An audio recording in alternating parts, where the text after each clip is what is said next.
Good evening and welcome to From Monstrous to Desirable, the evolution of the vampire and contemporary anti-aging culture. When most people think of vampires today, they imagine attractive, youthful, and immortal creatures. Modern vampires are frequently portrayed as desirable figures, whose beauty and eternal youth make them objects of admiration rather than fear. However, vampires have not always looked this way. Early depictions presented vampires as grotesque creatures associated with disease, death, and bodily decay. Over time, these monsters transformed into seductive figures and eventually into idealized representations of beauty and immortality. This video explores that evolution through key three vampire texts plus one extra.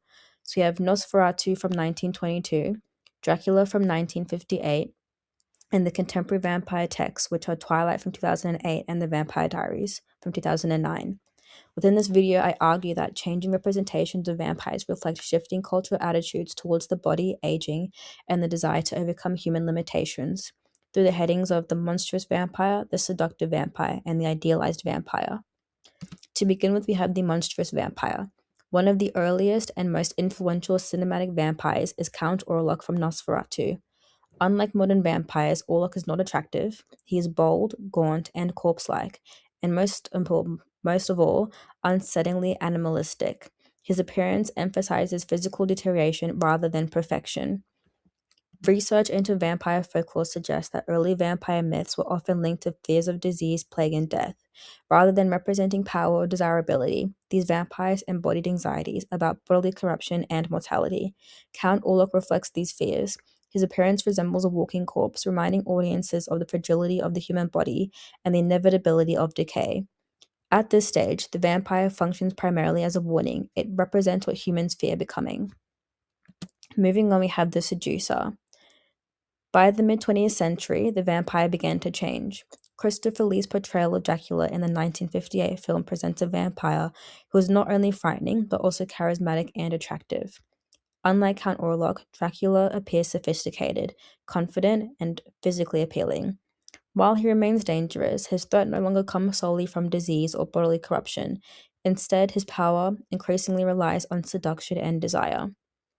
Scholars have argued that vampire narratives became a way of exploring cultural anxieties surrounding sexuality and temptation. Dracula's victims are often drawn toward him before becoming prey, creating a connection between attraction and danger. In this, humans also become part of the edible body concept, which also introduces another important aspect of vampirism, consumption, where the vampire survives by feeding on human blood, transforming the human body into a source of sustenance, a resource. In this sense, Dracula reverses the relationship humans typically have with animals and food. Rather than occupying the top of the food chain, humans become prey. Dracula therefore represents a transitional stage in the vampire's evolution. He is still a monster, but now he is a monster capable of fascination and desire, but most of all, consumption. Moving on to the ideal, Twilight. The transformation becomes most apparent in the 21st century vampire narratives.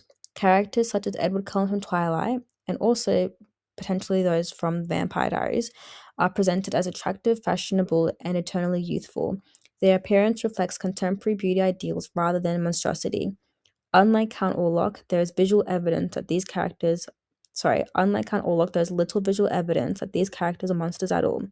Instead, their vampirism provides qualities that many people desire: eternal youth, physical perfection, heightened abilities, and freedom from aging.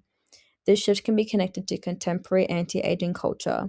Modern society places increasing value on youthfulness, investing heavily in skincare products, cosmetic procedures, and treatments designed to maintain a youthful appearance. Within this cultural context, the vampire functions as a fantasy of bodily perfection. Vampires never age, rarely become ill, and maintain their attractiveness indefinitely.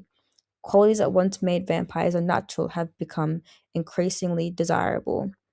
The popularity of both Twilight and the Vampire Diaries suggests that the beautiful, ageless vampire has become a dominant representation in contemporary culture.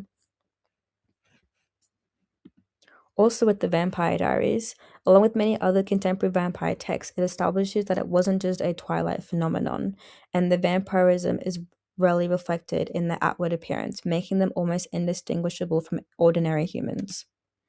Moving on to some statistics as well that support my last argument, aesthetic procedures There were almost 38 million in 2024, and total surgical and non-surgical procedures increased by 40% from 2020. Injectables were most popular amongst the ages of 35 to 50-year-olds, further adding to anti-aging culture as people are trying their best to reverse the effects of aging and keep a youthful appearance for as long as possible. Moving on to vampires as transhuman. Vampires as a transhuman monster blur the boundary between human and non-human, as they are hybrid beings that were once human and are now something else. They are alive but also dead, a human body with inhuman needs. And the vampire's body is a human that has been modified to have immortality, no aging, super strength, and a need for blood. From some scholarly articles as well, we can note that adaptability becomes one of the vampire's most relevant features, emphasizing their ability to blend into the changing cultures that they inhabit.